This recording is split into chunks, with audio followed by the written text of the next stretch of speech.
Bonjour, et bienvenue sur Film Résumé. Aujourd'hui, je vais expliquer un film de comédie romantique appelé « Ce que pensent les hommes ». Spoiler à venir. Prenez soin de vous et bon visionnage.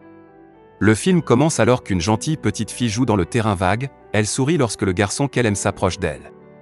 Mais soudain, sans raison apparente, le garçon la pousse et l'insulte. Le cœur de la petite fille est brisé, alors elle court chez sa mère, qui lui explique minutieusement que le garçon ne l'a pas poussée par haine, mais par amour. Elle dit distinctement que les garçons blessent les filles pour lesquelles ils ont le béguin, et à ce moment-là, le narrateur raconte que c'est là que commence l'un des plus gros problèmes pour les femmes. Dès leur plus jeune âge, elles sont conditionnées à croire qu'un comportement froid ou même cruel peut être un indicateur de l'intérêt de quelqu'un pour elles. Elles trouvent des excuses aux hommes, essayant de se convaincre qu'il s'agit d'une chose ou d'une autre, mais elles ne peuvent jamais accepter la possibilité très nette que, eh bien, peut-être qu'il n'est pas seulement intéressé par elles. Mais quels sont les signes auxquels tu dois faire attention ? Mal interpréter ou manquer ces signes est devenu un style de vie pour Gigi, qui a actuellement un rendez-vous avec un agent immobilier nommé Connor. Connor n'est manifestement pas intéressé par Gigi et son apathie est si palpable que toute personne ayant des yeux et des oreilles peut la ressentir, sauf elle. Après le rendez-vous, Gigi attend gaiement son prochain appel tandis que Connor se révèle se faire mener en bateau par une femme nommée Anna, qui lui envoie son propre sac de signaux contradictoires.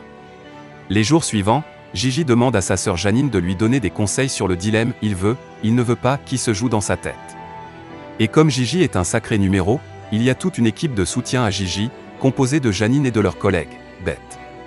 Janine lui suggère de faire le premier pas puisque les femmes qui font preuve de soumission pendant la phase de prise de contact sont déjà un concept dépassé. Grâce à ces encouragements, Gigi finit par appeler Connor, mais elle ne reçoit de lui qu'un silence radio total. Dans son désespoir, Gigi se rend au bar que fréquente Connor, et là, elle rencontre le propriétaire, Alex. Il annonce à Gigi que Connor ne viendra pas ce soir-là, mais ce n'est pas si grave car Alex et Gigi finissent par parler toute la nuit, et une amitié se forme entre eux. Alex est en fait l'antithèse de ce qu'est Gigi, il garde toujours une distance de sécurité avec toutes les femmes avec lesquelles il sort, à tel point qu'il finit par les blesser à chaque fois. Et comme il est l'exemple parfait du type de gars qui ne cesse d'envoyer balader Gigi, Alex l'informe avec sympathie que les gars ont tendance à donner des signaux contradictoires parce qu'ils n'ont pas le courage de dire franchement qu'ils ne sont pas intéressés. Gigi proteste, disant qu'elle a entendu des cas d'amis où le gars a donné des signaux contradictoires et où les choses ont quand même fini par marcher. Alex rétorque que Gigi est la règle et non l'exception. À partir de ce moment-là, Gigi et Alex sont restés en contact, Alex lui servant de coach personnel en matière de rencontres, spécialisé dans la lecture des signaux des hommes qu'elle fréquente. Cette rencontre fortuite avec Alex modifie considérablement son point de vue et depuis, elle est devenue extrêmement paranoïaque à propos de la lecture des signaux. Elle en fait part à Beth et Janine, Beth étant très affectée par cette révélation car son compagnon, Neil, repousse son mariage depuis des années maintenant, et la petite anecdote de Gigi lui fait craindre que Neil ne soit pas sérieux avec elle. Une fois, Alex promet à Gigi qu'il lui arrangera un rendez-vous avec un de ses cousins nommé Bill, qui est un gars vraiment sympa. Alex s'arrange pour qu'ils se rencontrent tous les trois et une fois qu'ils seront ensemble, il pourra les laisser à leur rendez-vous. C'était du moins le plan, mais Alex s'est planté et a accidentellement donné un jour différent à Bill. Ne voulant pas perdre le temps de Gigi puisqu'elle est déjà là au bar, Alex décide de traîner avec elle à la place. Et avec la proximité croissante entre deux, Gigi interprète une fois de plus tout de travers et croit que les actions d'Alex sont une façon détournée de lui dire qu'il l'aime vraiment. Totalement convaincu qu'elle lui plaît, Gigi assiste à la fête chez lui à laquelle il l'a invité pour qu'il l'aide à sortir avec des garçons. À la fête, Gigi attend qu'Alex la séduise de manière désinvolte mais romantique, en observant chacun de ses mouvements dans la mer de fêtards qui se déplacent constamment. Après la fête, il ne reste que Gigi et Alex, et elle se jette sur lui comme un jaguar et l'embrasse. Il est surpris par son geste soudain et la repousse en lui disant qu'il ne l'aime pas. Bien que Gigi soit blessée par cela, elle rétorque qu'Alex est dans une position pire qu'elle puisque son évitement constant de tout ce qui est réel le conduira à être tout seul. Les jours suivants, Alex constate qu'il ne peut pas s'empêcher de penser à Gigi. Pour la première fois de sa vie, Alex est celui qui se trouve dans une position émotionnellement vulnérable, et son attitude désespérée et son comportement frénétique consistant à vérifier constamment ses messages attirent même l'attention de certains de ses employés. Ironiquement, c'est une fille qu'il a envoyée promener dans le passé qui l'aide à réaliser qu'il a en fait des sentiments profonds et authentiques pour Gigi. Fort de cette prise de conscience, il se rend chez elle, où il la trouve rentrant tout juste d'un rendez-vous avec Bill. Alex lui déclare son amour et ils s'embrassent tous les deux, prouvant ainsi que Gigi est l'exception et non la règle, comme il lui a dit un jour. Récemment, Janine a été obsédée par l'amélioration de sa maison avec son mari de longue date, Ben. Cela fait aussi un moment qu'elle est très mal à l'aise dans leur relation car elle a l'impression que Ben lui ment. Elle trouve constamment des paquets de cigarettes et des cendriers qui traînent dans leur maison, et Janine n'aime pas que Ben fume puisque son père est mort d'un cancer du poumon. Il y a plusieurs reprises qu'il s'est remis à fumer, mais Janine pense qu'il ment. À son insu, Ben a une liaison extra-conjugale avec Anna, une professeure de yoga et chanteuse en herbe. Il l'a rencontrée par hasard un soir dans une épicerie et lui a promis de l'aider dans sa carrière de chanteuse en lui présentant certaines de ses relations. Cependant, tout cela n'est qu'un prétexte pour leur liaison. Pendant qu'ils sont ensemble, Ben raconte à Anna tous ses doutes sur son mariage. Très jeune, Janine lui a donné l'ultimatum de se marier ou de rompre avec elle. Ne voulant pas rompre, il a décidé de l'épouser, mais maintenant, il a l'impression d'avoir peut-être précipité sa décision. Un jour, lors d'un voyage à Home Depot, Ben décide que c'est le bon moment pour faire la lumière sur sa liaison. Naturellement, Janine est dévastée par cette nouvelle, mais elle finit par décider qu'elle veut surmonter cette épreuve. Elle dit qu'ils en parleront quand ils rentreront chez eux, ce qui surprend Ben car il pensait qu'elle aurait voulu qu'il quitte la maison immédiatement. Il devient tout à fait clair qu'il veut qu'elle le mette dehors puisqu'il n'a pas le courage de partir tout simplement. Et bizarrement, Janine insiste toujours pour savoir si Ben fume encore ou non. Encore une fois, il le nie, et il est décontenancé de voir que c'est ce sur quoi elle a décidé de se concentrer après avoir appris son adultère. Un certain temps s'est écoulé depuis la confession de Ben, et Janine réfléchit à la façon dont elle a pu être partiellement responsable de l'infidélité de Ben. Elle repense à la façon dont elle lui a donné un ultimatum et commence à se demander si ce qu'elle a fait était même juste et raisonnable pour commencer. Janine déplore aussi qu'elle et Ben ne s'entendent plus, et elle pense que cela a pu le pousser à aller se faire cirer les pompes ailleurs. Quoi qu'il en soit, elle sait qu'elle aime Ben, alors elle veut quand même faire un effort pour sauver leur mariage. Sur ce, elle se rend au bureau de Ben vers l'heure du déjeuner. Pendant ce temps, Ben est au bureau avec Anna, et après une très bonne nouvelle, ils se rendent dans le bureau de Ben. Ils commencent immédiatement à s'embrasser et à s'emporter. Ben commence à retirer la robe d'Anna et ils continuent à être intimes. Mais toute leur affaire s'arrête quand ils entendent Janine frapper, et que Ben reconnaît sa voix. Ben n'a pas d'autre choix que de cacher Anna dans le placard. Janine arrive toute chaude pour son mari infidèle et menteur et commence à se déshabiller devant lui. Lorsqu'il lui demande ce qu'elle fait, elle répond qu'elle essaie de sauver leur mariage, alors Ben ne proteste pas contre ses avances même si sa poulette est juste là, dans le placard. Après que les deux l'aient fait, Ben la renvoie chez elle, où elle l'attendra pour discuter de leur mariage. Une fois Janine partie, Anna sort du placard et réprimande Ben pour sa lâcheté, le traitant d'homme dégoûtant. Pendant ce temps, Janine ne saura jamais qu'Anna se cachait dans ce placard ce jour-là, mais elle n'avait pas besoin de le savoir pour décider qu'elle était prête à quitter Ben. Lorsqu'elle se retrouve toute seule dans leur maison non rénovée, Janine trouve une fois de plus un paquet de cigarettes posé au milieu de la maison.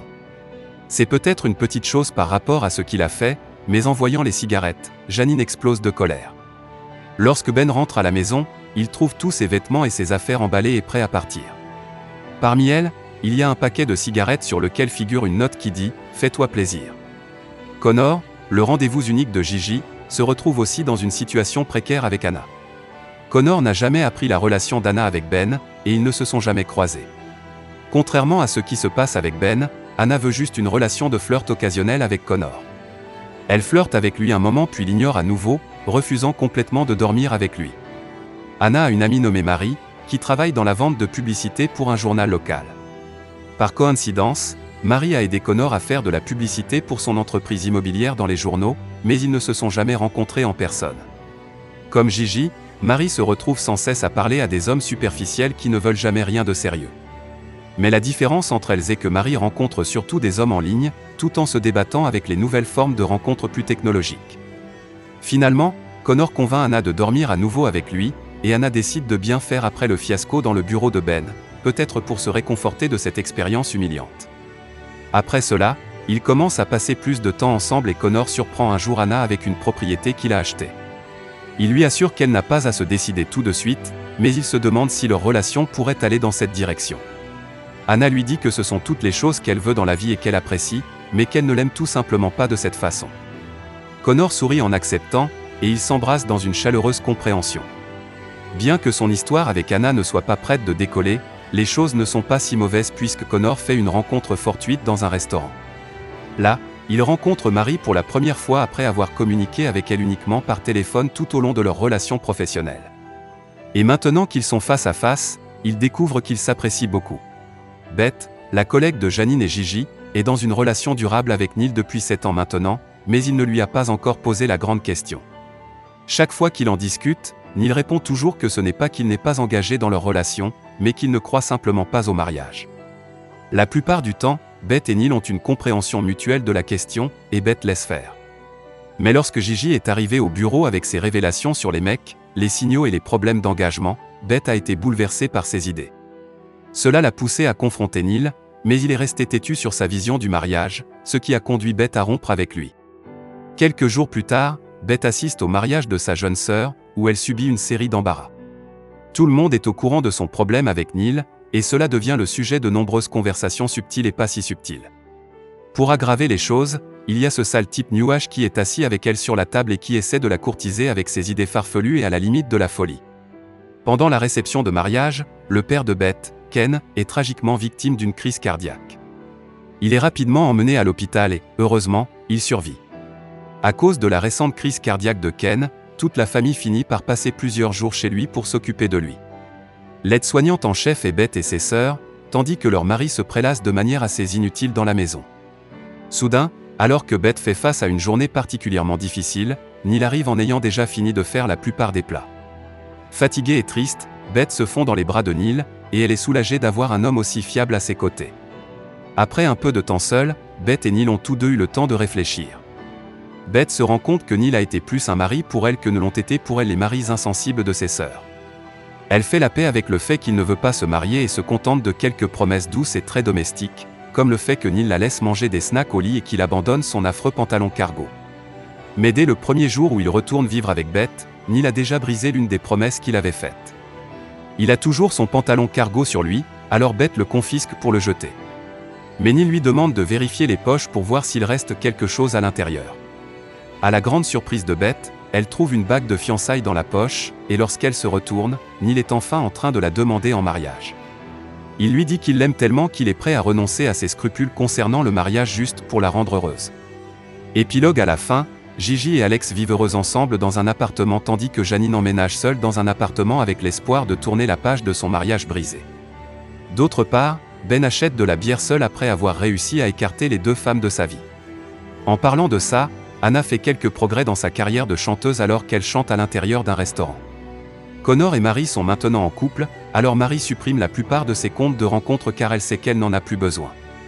Et enfin, Beth et Neil organisent enfin leur mariage tant attendu dans son bateau. Assurez-vous de vous abonner pour pouvoir regarder plus de résumés de films comme celui-ci. Merci d'avoir regardé.